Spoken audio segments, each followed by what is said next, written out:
Reciban un cariñoso abrazo desde la Unión Mexicana del Sureste, hermanos ancianos, encargadas y ancianas de nuestra iglesia, líderes de grupos pequeños, así también la iglesia en general que semana a semana ve la reproducción de este repaso de la lección y esperamos que sea de gran bendición para ustedes como lo ha sido para mí el estudiarlo durante la semana. El libro, más bien la carta de Hebreos, es una carta maravillosa. Ya llevamos 2 lecciones repasadas. Ahora estamos con la lección número 3, titulada Jesús, el Hijo Prometido. Esta lección en Hebreos es extraordinaria, como lo hemos visto en todas las demás lecciones que hemos estado repasando de esta hermosa carta a los Hebreos. Quiero invitarles a ir al texto que es la plataforma de la lección de esta semana.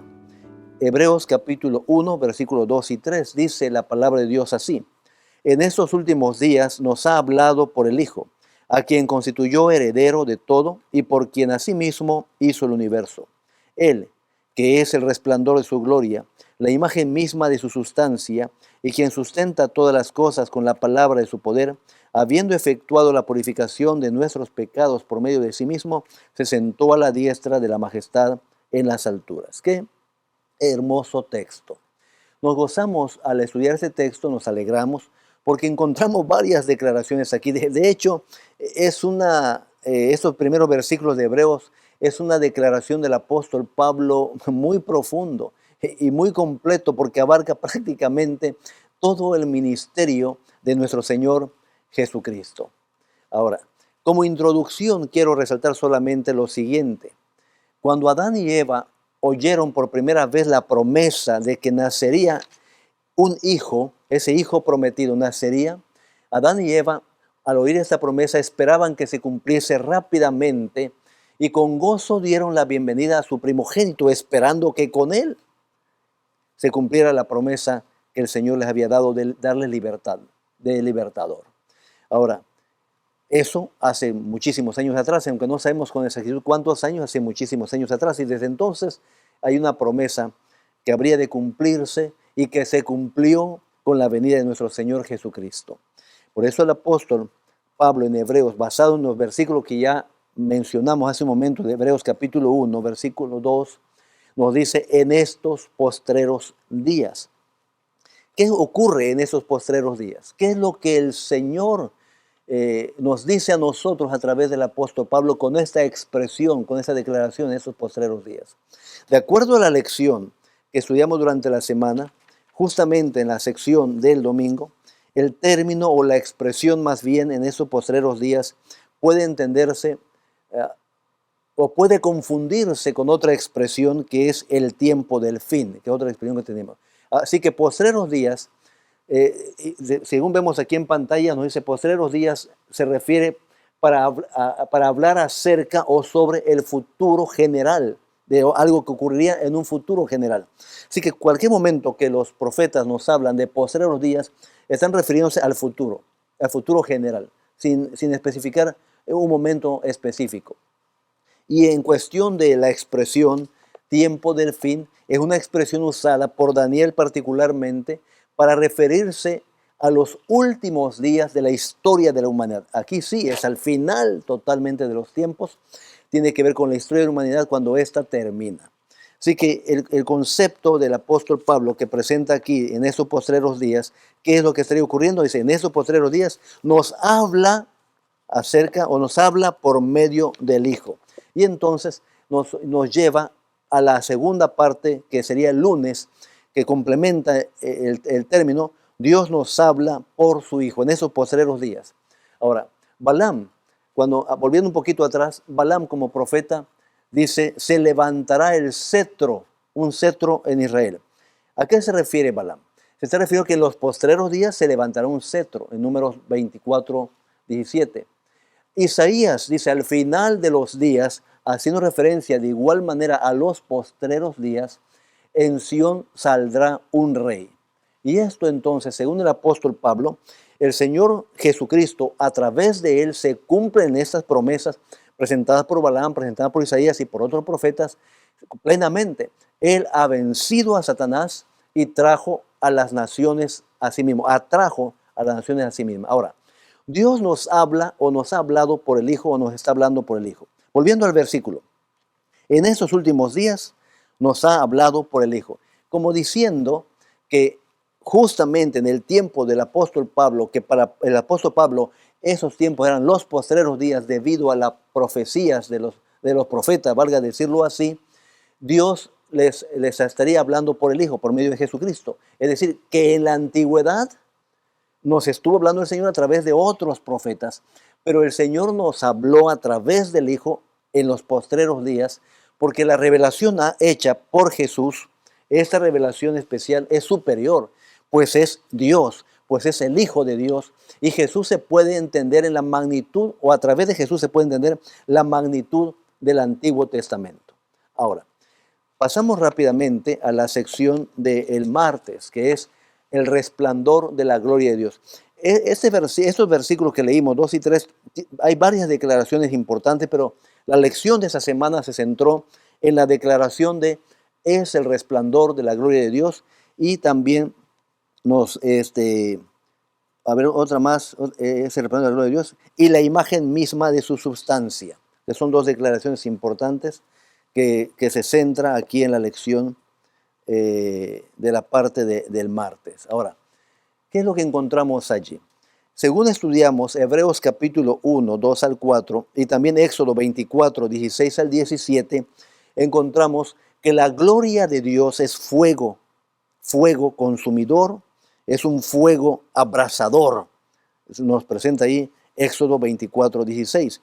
Y Salmos 4, 6 nos presenta la gloria del Señor como la luz de su rostro. Lo mismo ocurre con Salmo 36, 9, la luz. Y Salmos 8 es la luz, 82, perdón, 15 es la luz de su rostro. O sea, cuando habla de gloria del Señor, dado de que el texto nos dice que Él es la luz de su gloria, Jesús representa la luz de su gloria, tratando de entender lo que implica eso en el Antiguo Testamento, pues estamos viendo que la luz, la gloria se le representa mucho como luz, pero también se puede ver la gloria como poder, como la autoridad del Señor. Y también nosotros somos invitados a darle gloria a Dios, pero cuando damos gloria a Dios lo hacemos a través de la alabanza, a través de la obediencia, a través de el respeto a sus enseñanzas y el seguimiento o la obediencia, tengamos que decirlo de esa manera, a esas enseñanzas del Señor que nosotros debemos practicar día con día. Ahora, Jesús es el resplandor de su gloria e imagen de su substancia, de Dios obviamente, según Hebreos 1, 4 al 2. Ahora, esto implica la presencia misma de Dios, ya sea en el santuario, como lo vimos en el Antiguo Testamento, que se manifestaba a través de esa luz especial en el santuario, se presentaba y se manifestaba el Señor de muchas maneras, pero generalmente por la luz. Cuando Moisés sube al monte para encontrarse con el Señor resplandecía y la neblina cubría ese resplandor. Y Moisés, cuando regresa de la presencia del Señor, también su rostro resplandece de la gloria del Señor. Así que tiene mucho que ver la luz para representar la gloria del Señor. Pero como lo dijimos hace un momento, también podemos entender por gloria del Señor su poder, su autoridad, su intervención, su poder creador, entre todas sus cualidades o virtudes divinas. Ahora, también nos dice el texto que Jesús, por medio de Jesús, fueron hechas las cosas. Jesús hizo las cosas, Él es el creador. Ahora, ¿cómo entender esto? Porque en el Antiguo Testamento frecuentemente observamos, por ejemplo, que Jehová es el único creador. Jehová, el único creador, lo vemos en el Antiguo Testamento, aquí en pantalla. Y en el Nuevo Testamento Jesús también es creador, pero también se le presenta a Jesús como sustentador. ¿Se dan cuenta? Sustentador de la creación. Y Hebreos, por lo tanto, 1 y 2, 1 y 2, versículo 10 y capítulo 2, versículo 10, nos habla también que Dios es creador y Jesús es creador. Entonces, ¿cómo entender? Como vemos en la parte de arriba de la diapositiva, encontramos aquí no una disonancia bíblica ni contradicción, sino que al contrario es una concordancia perfecta entre Padre e Hijo en propósito y actividad. Hay concordancia. No podemos negar que tiene que ver mucho con el misterio del Dios triuno, de Dios Trino, Padre, Hijo, Espíritu Santo, y la forma como participan unos con otros. La Biblia nos enseña y nos muestra bastante en relación al punto, pero no deja de ser un misterio cómo tres pueden ser uno. Uno son tres y al mismo tiempo son personalidades distintas, personas distintas. Es un misterio muy interesante el cual debemos nosotros atender. Ahora, Jesús como sustentador es sustentador de la creación. Pero aquí en la lección, el autor de la lección pone énfasis en una palabra griega que es feron, que significa sostener, conducir, que tenemos ahí en pantalla también. Implica también el hecho de impulsar, es decir, Dios impulsa, así como el viento impulsa las velas de un barco para llevarlo hacia adelante. El Señor Jesús es nuestro impulsor, es nuestro sustento para que nos movamos, para que existamos, para que vivamos, es decir, la respiración, los latidos del corazón, cada cosa que ocurre en nuestro ser viviente corresponde al sustento del Señor Jesús en la vida física, pero también en el aspecto espiritual. El Señor Jesús nos impulsa a crecer espiritualmente, nos impulsa y nos sustenta para sostenernos día con día con nuestra fe y nuestra confianza en el Señor. A mí eso me llena de gozo y alegría porque me doy cuenta que como criatura, como hechura del Señor, en mi condición ahora de pecado, porque vivo en esta etapa de pecado, porque Adán pecó y entregó el gobierno a Satanás, como ya leímos en la lección pasada. En Cristo Jesús somos salvos y redimidos plenamente en Cristo Jesús, pero seguimos siendo pecadores, ahora redimidos. Y en esa condición de pecadores, pues nos damos cuenta a través de esta lectura de Hebreos que el Señor te sustenta a ti, me sustenta a mí en el ámbito espiritual para permanecer en nuestra fe, para crecer día con día en la fe, aferrarnos a la fe en Cristo Jesús. Ahora sí que Jesús es nuestro sustentador, no solamente creador, es sustentador, nos mantiene, nos sostiene día a día. Por eso la palabra feron tiene su razón de enfatizarlo por el autor de la lección, porque su significado justamente nos ayuda a comprender la función de Cristo como creador y sustentador. Ahora, vamos a pasar a otra expresión que tenemos en la palabra de Dios ahí en Hebreos, que es yo te he engendrado hoy. Y esto ha causado diferentes formas de interpretación y polémica a final de cuentas, pero lo que encontramos aquí en Hebreos y la manera como nosotros como iglesia adventista creemos es de la siguiente manera. Primeramente tenemos que resaltar la palabra adopción que encontramos aquí en la lección y que el apóstol Pablo menciona en la palabra del Señor de que Cristo es adoptado por el Señor. Él es aceptado por el Señor y entonces eso da lugar a que algunos interpreten de que el Señor en algún punto fue creado, fue traído a la existencia. ¿Qué significa esto? ¿Cómo entenderlo? Entonces se nos pone aquí en la lección una declaración bien importante. La adopción implicaba que el heredero del trono o al trono era adoptado o aceptado por la deidad. Las culturas la cultura grecorromana y oriental que nosotros pues encontramos frecuentemente en la Biblia, estos pueblos acostumbraban que el rey para legitimar su reinado tenía que pasar por una ceremonia en la cual su deidad, su Dios, cualquiera que sea, lo aceptaba e incluso reinaban en nombre de Dios y reclamaban el trono en nombre de Dios por ser una familia, un linaje que habían sido invitados o llamados especialmente por Dios y asignados para ser reyes y soberanos en sus pueblos. Es en ese sentido, bajo ese entendido, en el que para que el reinado de Cristo Jesús fuera legitimado, entonces usa el Señor esta misma expresión en la cual Él aceptaría a Cristo Jesús como Rey, aceptaría a Cristo Jesús como el Redentor del mundo, obviamente, pero como el soberano, su reino, afirmaría su reino tal como lo había prometido a David, para que el rey davídico sería justamente legitimado, en este caso, por el Señor Jesucristo. Ahora, esto que es legitimación del reinado de Jesús.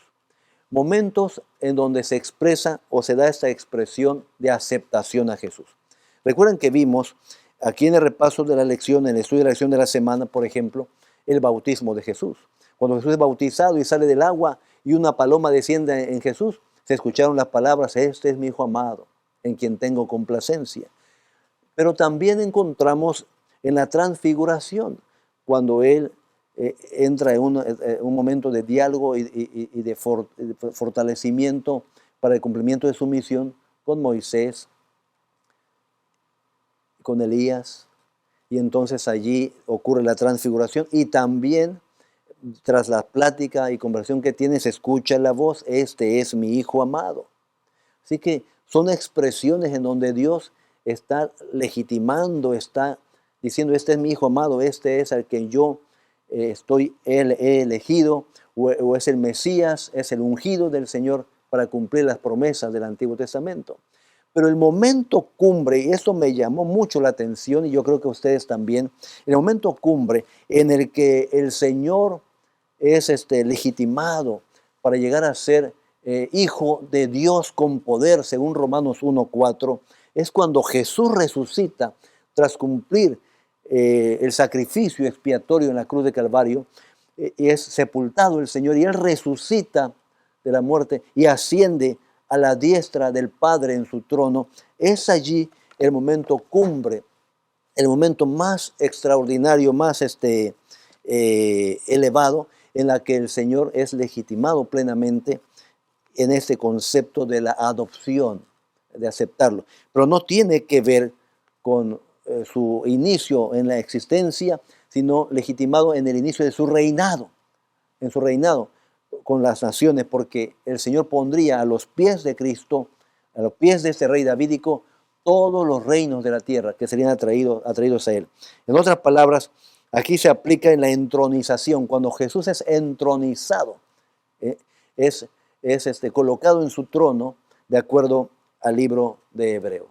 Ahora, alabamos a Dios porque a través del repaso o del estudio de la lección de esta semana, vemos justamente a Cristo, volviendo al texto de memoria, lo siguiente: que en estos últimos días, en el tiempo que nos tocó vivir a Pablo, hemos sido enseñados por el Señor Jesucristo, a través de Él.